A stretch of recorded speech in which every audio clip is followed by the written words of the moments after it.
First at 4, 2 people are found shot across the street from a playground and a daycare facility. We are live with what people in the area are saying about this crime. A suspicious death under investigation in Gwinnett County. I'm Joe Ripley. What we're learning about the woman found dead inside and who else lived inside the home. Sunny and pleasant right now, but I'm tracking the next cold front that will bring a chance of showers to our area. We'll time it out. Off 85 northbound at Pleasant Hill Road, but need I say more? At 4 o'clock, the damage is done. 11 Alive News at 4 p.m. starts now. And good afternoon and welcome to 11 Alive News at 4. I'm Jonathan Martin. And I'm Faith Jesse. And first here at 4 o'clock, we have some new details coming into our newsroom. We know a police investigation is underway after a deadly shooting in southwest Atlanta right across the street from a preschool. 11 Alive's Teresa Bowles live at the scene on Brevard Avenue and Old Hapeville Road. Teresa. Guys, let me show you that home where 2 people were found dead around 10 this morning. It's this brick house right next door. I've been out here all afternoon talking to neighbors, trying to understand what led up to this. An emotional family breaking down as they too wait for answers. Atlanta police say the man and woman were in a relationship and there was some type of argument between them that escalated to gunfire, but they haven't said who shot whom. As we said earlier, Miss Nisi's Learning Center preschool is just across the street from here. A representative says all of the children are safe and okay. A neighbor told me off camera that he's the one that found the couple inside the home and called 911 after hearing gunshots. Another neighbor who lives 2 houses down explained why she was shocked by the shooting.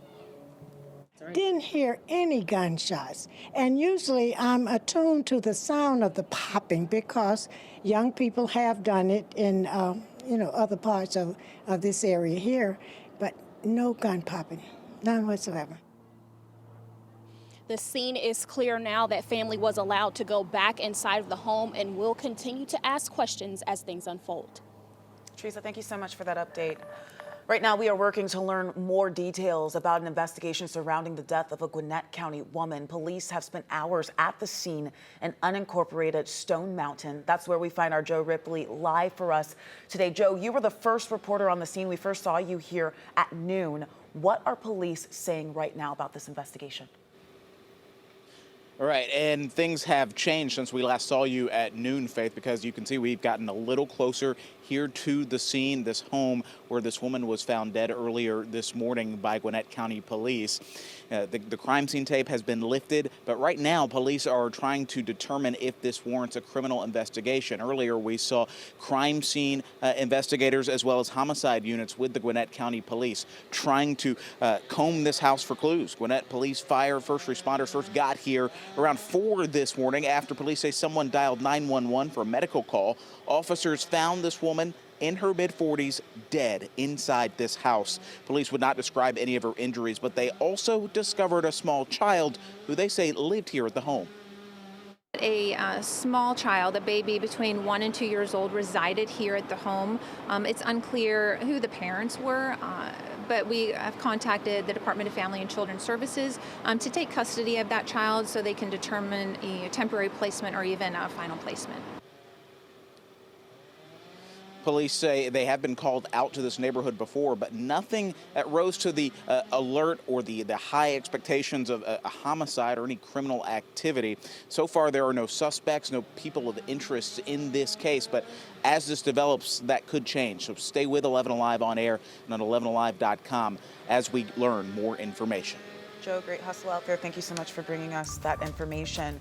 For the latest updates on the big stories of the day, you can stay connected through the 11 Alive News app. Getting it is as easy as scanning that QR code you see right there on your screen to get it for free. All right, let's get a check of our weather this afternoon. Right now, it's turned into a pretty gorgeous Wednesday after we had a little chill this morning, but we're tracking the return of some showers to end the week. Let's bring in meteorologist Melissa Nord. Melissa, what's the timeline for this rain looking like? Well, Jonathan, the front that's going to bring those showers is still hundreds of miles away. So the timeline holds off until we get after sunset tomorrow evening. This evening, the sunshine will continue, leading into a clear and cool evening ahead.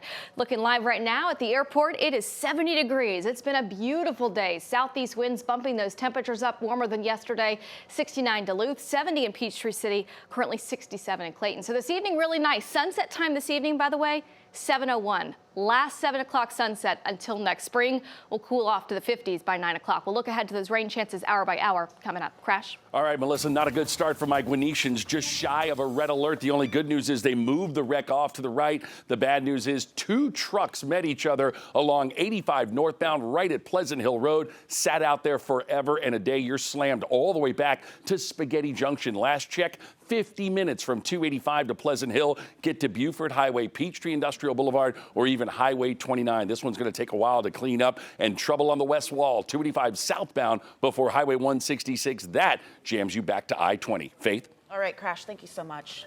Well, right now, the FBI needs your help finding a man wanted in armored truck robberies. Take a good look at the picture on your screen. According to the FBI, DeMarco Johnson is wanted for his alleged participation in the robbery of an armored truck in Tucker. This took place back in February, as well as the robbery of an armored truck in Snellville that took place in March.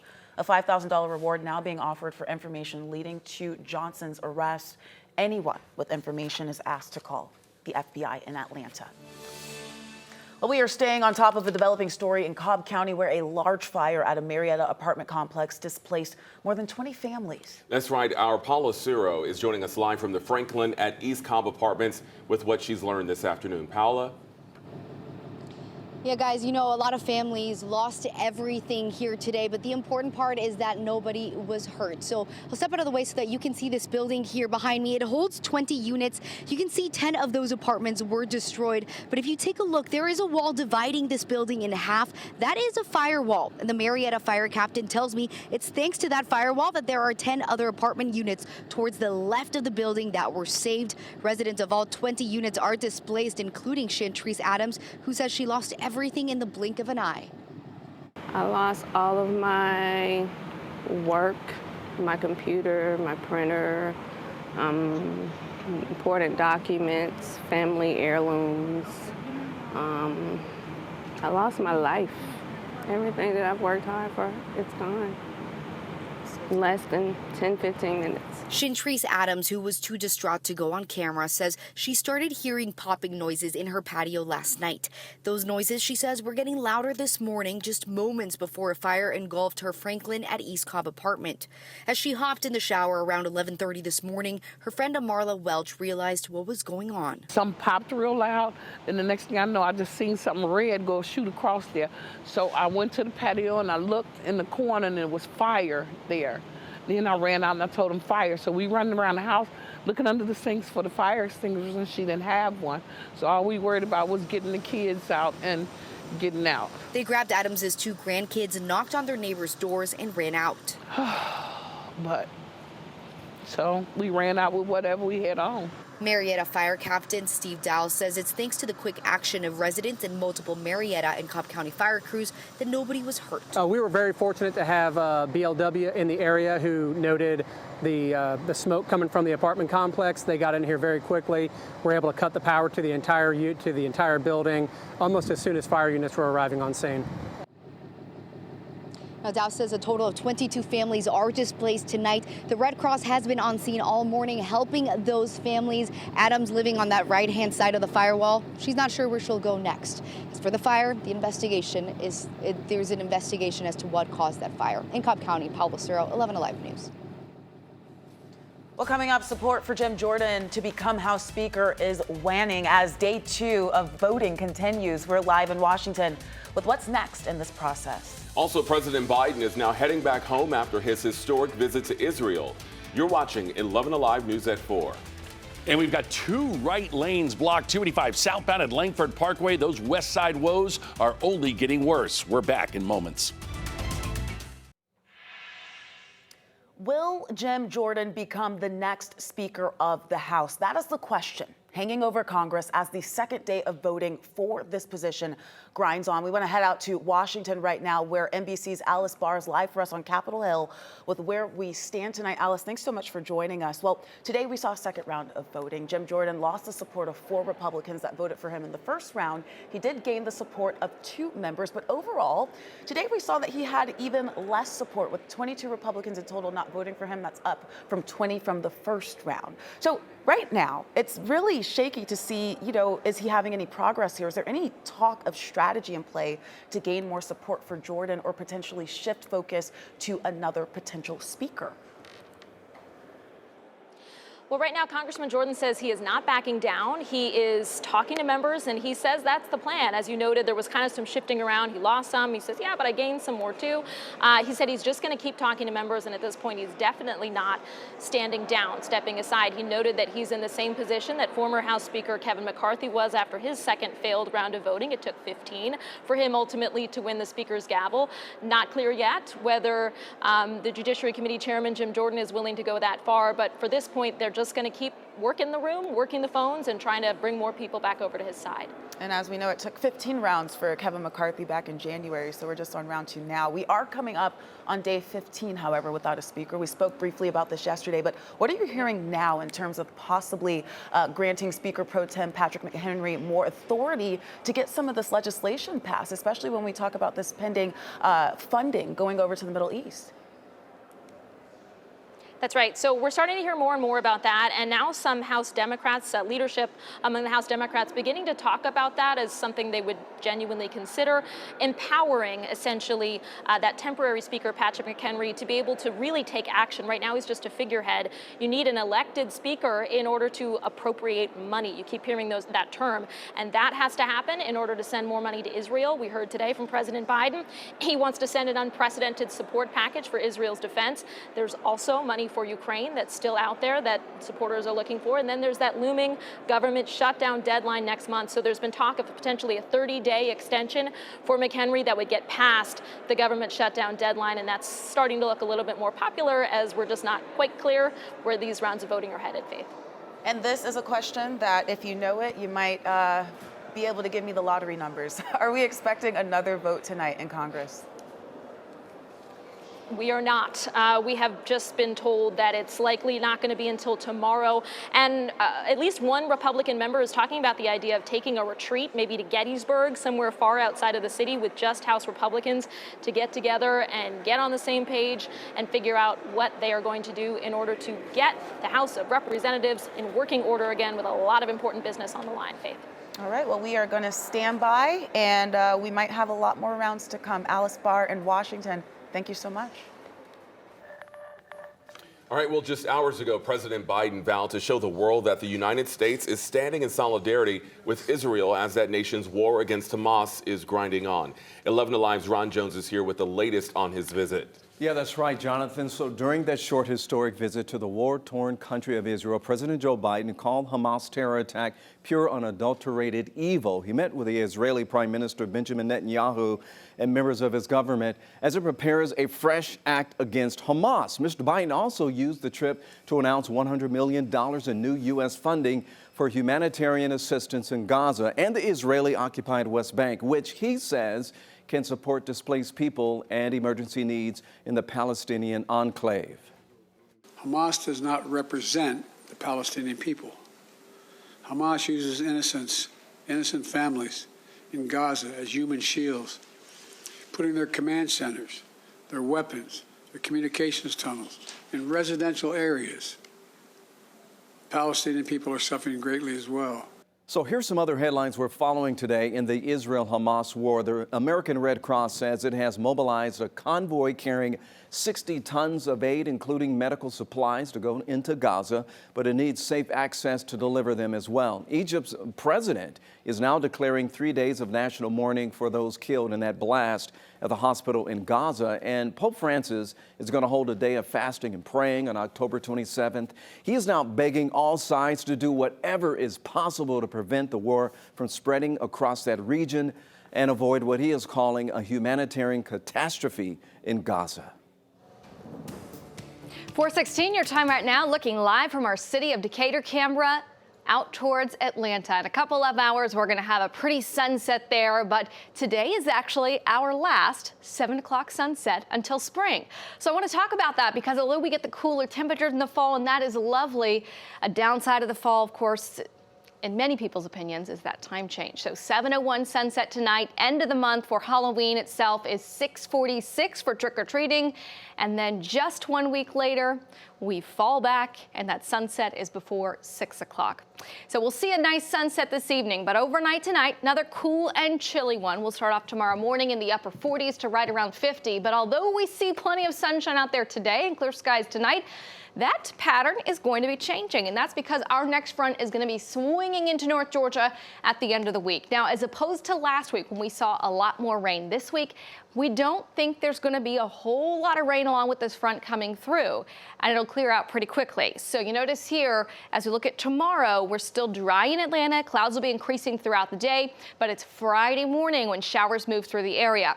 As that cold front moves out, sunshine returns pretty quickly, and it is going to be sunny throughout the weekend and dry. A little bit breezy this weekend, but I do think it's going to be dry, pretty nice fall-like weather. If you got to go to the pumpkin patches, the corn mazes, some of those leaves, though, might be blowing off the trees with some gusty winds. All right, how much rain are we looking at? Unfortunately, not a widespread soaking rain. It's a couple of tenths of an inch of rain for some of us. Others of us may not pick up much more than a trace of rain. So I don't think the rain will be widespread. I also do not think that we will see very heavy rainfall totals across the area.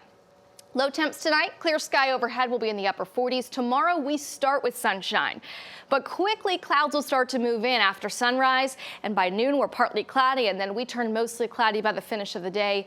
We're going to stay dry throughout the daytime hours, but I do think as we head into Thursday evening, there could be a stray sprinkle here or there. Better rain chance coming in after midnight. You notice here on the forecast track in the wee hours of Friday morning, 3, 4, 5 a.m., some showers moving through, but as quickly as they arrive, they're moving out of here. We have sunshine back in here for Friday afternoon, and that will stick around for the weekend. Here's your 7-day forecast. Behind this front, there's not a big drop off in temperatures. In fact, we see the temp go up to 73 on Saturday, Sunday 71, double-digit wazometer numbers, so looks really nice for your fall activities. All right, certainly does. Melissa, thank you. The state of Georgia is now expanding its rollout of digital IDs. Our Jennifer Bellamy here with a look at some of the stories coming up tonight at 5. Yeah, Jonathan, some folks excited for this one. Georgia's digital ID and driver's license feature is now available for Android users. And tonight we are breaking down how you can add your Georgia's driver's license or maybe your ID to your Google Wallet. Also, a medical sterilization plant accused of polluting the air has agreed to settle several lawsuits it's facing here in Metro Atlanta. Why this isn't a done deal just yet. Plus, we have been talking about high inflation for more than a year, but now it's having an impact on your finances for years to come. Tonight, we're breaking down some of the hidden long-term costs of high inflation. That's all coming up when we see you tonight at 5. All right, let's talk about this. Talk about being caught in the act. If you ever ordered from Grubhub or Uber Eats, you might have wondered, would this happen to me? Well, a Grubhub delivery driver in California got caught eating someone else's food. Take a look at this. A security camera outside a restaurant in Long Beach captured the driver digging into a customer's dinner just seconds after it was picked up. At one point, the driver even uses his teeth to rip open that bag. He grabs his own fork from the back. He starts chowing down on some noodles. Look at that. The restaurant owner comes out to confront him, and he says, "Sir, this is just my lunch." Grubhub says that they have fired this driver. How do y'all feel about this one? You know, I'm sure it happens more often than we think, but that's why a lot of the restaurants now have the seal. So look, if that seal is broken, what's going on? Yeah. Unfortunately, it's a risk you take. Yeah. If I were a driver and I were to do that, it would be French fries, though. I wouldn't take my fork into the noodles. It'd be one French fry. That's true, just like, I get my own food. But this is not anything new. Yeah. Remember back in the old days, the pizza delivery guy grabs a slice, throws it back in? I mean, I don't do DoorDash or Grubhub or anything like that because for that reason. I do it a lot, Really? and it has never happened to me. Okay. And I love my drivers, so shout out to y'all. All right, there you go. All right, here's what's still to come. All right, a popular actor and comedian Kevin Hart is about to set up shop here in Atlanta. We have all the details coming up. Also, more trouble surrounding the Fulton County Jail as the family of an inmate who was stabbed to death says officials need to be held accountable. You're watching 11 Alive News at 4. All right, well, here's more proof that Atlanta is becoming the Hollywood of the South, if it isn't already. Comedian and actor Kevin Hart's media company is planning to expand with an office in Midtown. Our partners at the Atlanta Business Chronicle are reporting Hart Media, his company, will take about 11,000 square feet of an office space at T3 West Midtown. So that's right by Atlantic Station. It's not clear if Heartbeat will be housing a specific division here in Atlanta or what the exact functions of the office would be. The plan showed the space could hold about 180 people and has executive offices, collaboration areas, as well as a podcast studio. Also, Hollywood stars Tyler Perry and George Clooney met with SAG-AFTRA leaders to find a way forward to help end the strike. Now, the meeting is coming after negotiations to end the actors' strike were suspended, you might remember, just last week.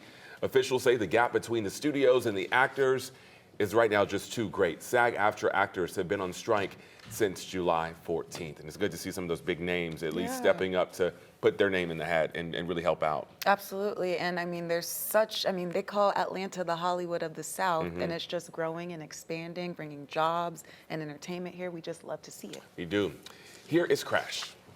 All right, unfortunately, we are still dealing with major delays down that west side perimeter. Those cars coming at you very slowly, all in a bunch back from South Cobb Drive to the wreck blocking 2 right lanes, 285 southbound at 166. Not a pretty picture, Melissa. And you saw the sunshine on the roads there. Sunshine outside is plentiful on your Wednesday, but that does not stick around. Tracking more clouds and showers by the end of the week. We'll time it out at 4:30.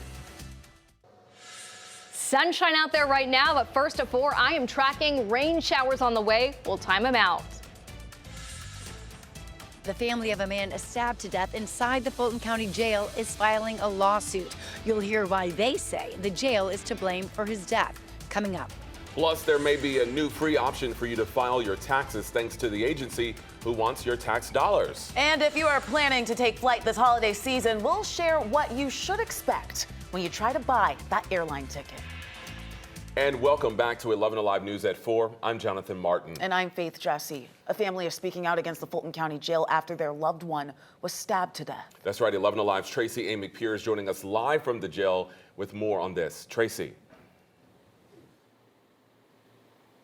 Well, the family of 23-year-old Davian Blake tells me he'd already been stabbed 3 other times inside the Fulton County Jail before the fatal stabbing in August. Now, at a news conference earlier today, Blake's family spoke out about his death, claiming a rival group on his same floor popped broken locks to get to Davian before stabbing him multiple times August the 31st. Now, the family's attorney says they used weapons made from the crumbling jail itself. Now, Blake's family is claiming the jail is at fault for his death.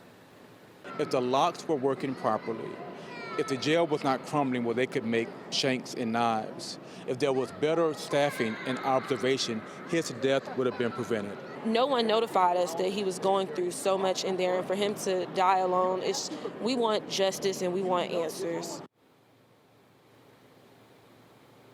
Now, the family plans to send notice of that lawsuit by the end of the week. Reporting live at the Fulton County Jail, Tracy A. McPeer, 11 Alive News. In efforts to clean the environment, Amazon is now rolling out custom Rivian electric delivery vans. These vans have been driving in and out of neighborhoods and delivering packages in 100 cities nationwide, including now here in Atlanta. The vehicles work to reduce emissions and also feature sensor detection, traffic assist technology, and a lot more. The company says these vehicles are crucial to improving our city's environment.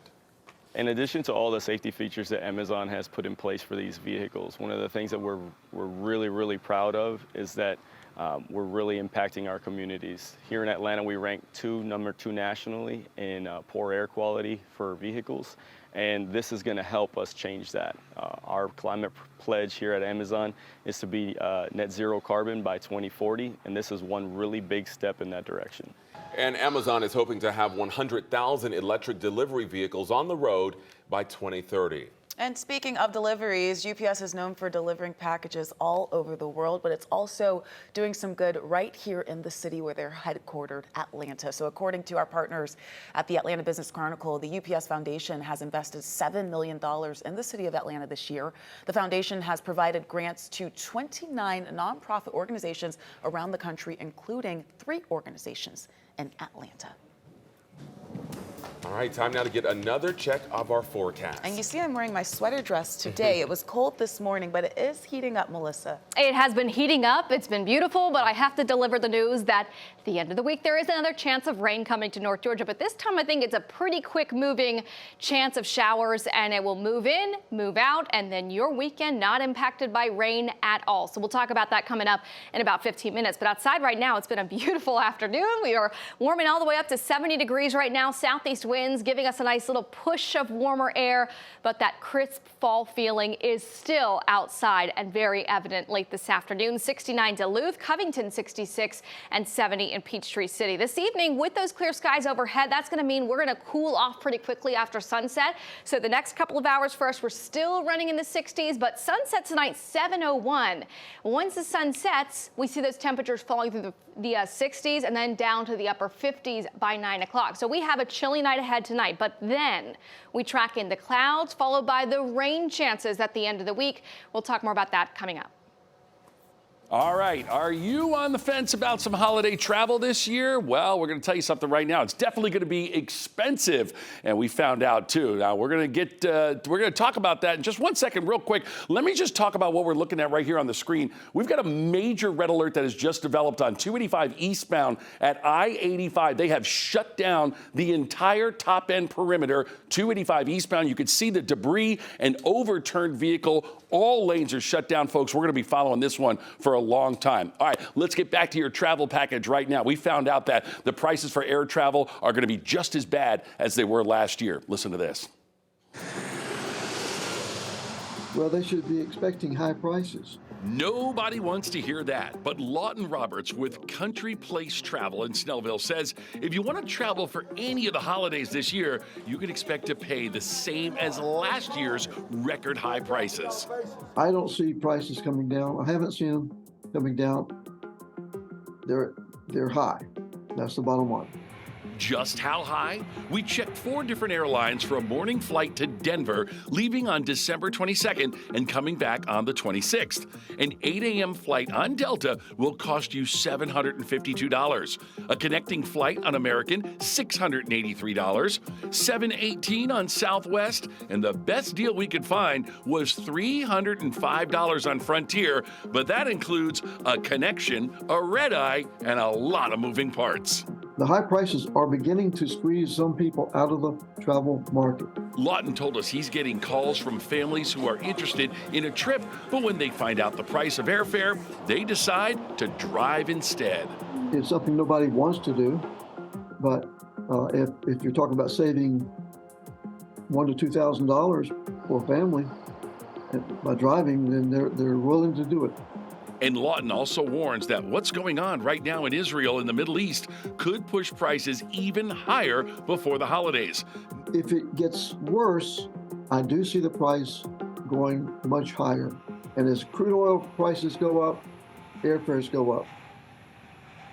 All right, well, coming up here at 4 o'clock, you may remember her death made national headlines. Now there's closure for the family of Natalee Holloway. And next, people in South Fulton are demanding answers from their elected officials. We are taking their questions to the city's mayor. You're watching 11 Live News at 4.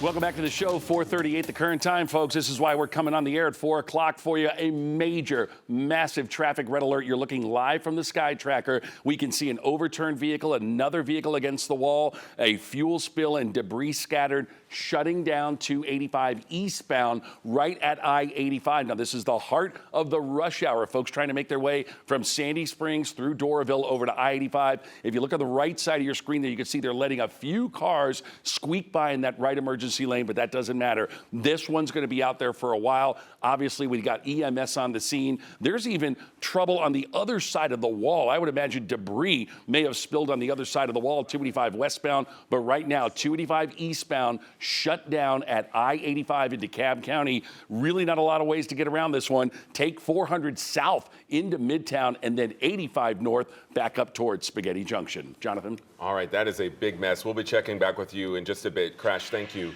The city of South Fulton is now attempting to increase transparency with residents, hosting a town hall and giving the community a chance to raise their concerns directly to lawmakers. South Fulton Mayor Khalid Kaamu sat down with 11 Alive's Bobeth Yates ahead of Friday's event. It's a story you'll only see right here on 11 Alive News. Now, the event is expected to take place here at the Southwest Arts Center behind me, and it won't have restrictions on the topics. So the mayor is expected to cover a lot of issues residents have raised. Now, the town hall is designed to give people a chance to ask questions about any topic and with no time restrictions. One thing we know is going to come up is the city's financial situation. For months, South Fulton residents have been raising concerns about the city's fiscal responsibility and accountability. So we asked the mayor directly about the progress of the audits supposed to be underway. I think that we could have made some better decisions. We're still behind in our audit. I think we're working on our 2022 audit now. I am concerned about the amount of outsourcing that we do. I'm concerned about the contracts that we're giving away. Now, coming up at 5, hear what the mayor had to say when I asked him about the recent infighting between council members and the effort to come together as one unit. Sending it back to you guys. Well, almost 2 decades after Natalee Holloway vanished in Aruba, the man long suspected in her death has confessed in grisly detail to killing the Alabama teen. Here's 11 Alive's Ron Jones with more on this developing story. Yeah, that's right, Faith. Hopefully some closure for the family, right? So Holloway was last seen in Aruba back in 2005. Her body was never found. She was declared legally dead in 2012. And now the man long suspected in her death confessed to her killing. Joran van der Sloot made the confession when he pleaded guilty hours ago to charges of extortion and wire fraud in connection with the teenager's remains. So in court, van der Sloot described in some detail that, in fact, he did kill Holloway on the beach in Aruba and left her body in the ocean, and finally bringing closure to the case and some relief to her family. Outside the courtroom, Holloway's mother spoke about the long journey to find justice for her daughter. I got the answer I've been searching for the past 18 years. Joran van der Sloot's confession means we have finally reached the end of our never-ending nightmare. And for me, reaching the end of the nightmare, being over, is better than closure. We should also point out, as part of the plea agreement, van der Sloot was sentenced to 20 years in prison, and he is currently serving a 28-year prison sentence in Peru for another murder that happened back in 2010, and the two sentences will run concurrently. In other news, proceedings in the civil fraud trial against the former President Donald Trump continues in New York City. At one point, a member of the Attorney General's office is asking the judge to tell the former president to be quiet during the testimony. Meanwhile, one of Trump's attorneys presented evidence against a former appraiser, accusing him of perjuring himself during testimony yesterday. All right, Ron, thank you for those updates. A viral post says Hamas has opened a training camp in North America. Coming up, we verify that claim. Plus, we are dry and sunny right now, but our next chance of showers on the doorstep. We'll time it out coming up next. Welcome back to the show. 445, Crash Clark here with you with a major traffic red alert. Whether you're at home, at work, or streaming us, tell your friends and family not to travel 285 eastbound. This is an overturned vehicle, tractor trailer, another car up against the wall. Look at this debris. We've got multiple fuel spills. This is shutting down all travel lanes on 285 eastbound at I-85 in DeKalb County. Let me step out of the way. Don't be fooled by that trickle of cars in the far right emergency lane. That's one or two vehicles that's barely squeaking by. We have a major traffic situation here that is going to stop traffic across the top end from Sandy Springs all the way through Doraville and even further past Spaghetti Junction. Do yourself a favor. If you've got friends or family that are traveling that way, have them take 75 south, 400 south, then return back up 85 northbound, because this is going to be out here. We spoke with Doraville police. They say it could be out here for 2 hours. Faith? All right, Crash, thank you so much. Well, the Israel-Hamas war is now in its second week, and our Verified team is tracking a lot of posts on social media about what's happening. Tonight, Brandon Lewis looks into claims that Hamas opened a training center in Mexico. A viral post with nearly 2 million views claims Hamas has training camps in Mexico, including one just across the border from Texas. But is there any evidence that these camps exist? Let's verify. Our sources are the U.S. Department of State, the National Counterterrorism Center, and Javed Ali, a counterterrorism associate professor at the University of Michigan. Hamas was created in 1987 with the goal of creating a Palestinian state in Israel's place. The National Counterterrorism Center, which tracks Hamas, says the militant group primarily operates in Gaza and has a presence in the West Bank, refugee camps in Lebanon, and key regional capitals in the Middle East, not Mexico. Ali tells Verify in 35 years, Hamas has never conducted an attack outside of Israel, and there's no reason to think it's expanded beyond the Middle East. In 2021, the State Department compiled a report on terrorism in Mexico, which concluded there was no credible evidence indicating international terrorist groups established bases in Mexico. So, no, there is no evidence of Hamas training camps in Mexico. With your Verify along the U.S.-Mexico border in San Diego, I'm Brandon Lewis. All right, have you ever heard of quishing? Well, it's the new way scammers can trick you and also take your money. Our Jennifer Bellamy here with a look at what's coming up tonight at 5. Jonathan, there was always something new, right? Well, quishing has been on the rise, and it's the latest scam that the Better Business Bureau wants you to know about. So tonight we are sharing how you can spot this latest trick before it's too late. I'm Brittany Kleinpeter. Just ahead, we're hearing from the unsung heroes in the DeKalb County School District. That's all coming up at 5. And at 4:47, just into the 11 Alive newsroom, Tropical Storm Tammy has formed. So this is a tropical storm still several hundred miles away from the Leeward Islands. There it is right there. You notice there are the Leeward Islands. That's Puerto Rico. And guess what? The path of the storm takes it over the next couple of days closer to those islands. We expect it to stay a tropical storm, but then the steering currents change. It'll take it northward. So could that mean some impacts if you have loved ones or yourself are vacationing out towards the U.S. Virgin Islands? Could potentially as we look into the weekend. So that time frame would be Saturday into Sunday, but no impacts here in Georgia are expected. Outside right now, we've seen a lot of sunshine. It has been a beautiful fall day, and I've been looking at our weather cameras across the area, starting to see a little bit of color up in the North Georgia mountains. Look at this live picture in downtown Blue Ridge. We've got some patchy color in the North Georgia mountains. And as we get through the next couple of weeks, the colors in the mountains will really start to come out. But right now, just some patchy color up in the mountains in the metro. Still, things are pretty green outside. And we've seen a lot of sunshine, beautiful fall afternoon today with temperatures around 70, but the weather changes at the end of the week. More clouds come in, and our next chance of a rain shower or two, that'll move in as well, right along with this cold front. So this will slide in here for Friday, and that is the next rain chance we're tracking. That's actually the only rain chance that we're tracking over the next week. It doesn't look like it's a heavy, widespread rain, but pretty much lighter on the nature of things. A lot of us might pick up 1/10 or 2/10 of an inch of rain, but it's going to be a quick shot with a few showers. They come in, they come out, then we go back to sunshine for the weekend. So if you have plans, it's Wednesday, you're already thinking about corn mazes and going to the pumpkin patch, maybe going to Oktoberfest this weekend, we should have sunshine back for all those activities. Overnight tonight, mostly clear skies, and that'll mean another chilly start tomorrow morning, but not quite as cold as we were the last couple days. We'll start off about 49 in Atlanta, Gainesville 48, lower 40s in the North Georgia mountains. A lot of sunshine to start tomorrow morning, but quickly clouds start to move in. Now we're going to be dry during the day tomorrow, but after we get into the evening hours and beyond, there's a slim, maybe a 10% chance or so, a couple little sprinkles northwest Georgia. The better rain chance with that front comes in after midnight. It'll be a quick round, some scattered showers coming in for early Friday morning. As quick as it comes, it's already out of here. So we'll have some wet pavement for the morning commute Friday, but quickly those showers are moving out. By 1 o'clock, sunshine's already moving back in, and that sunshine will last into Saturday and Sunday.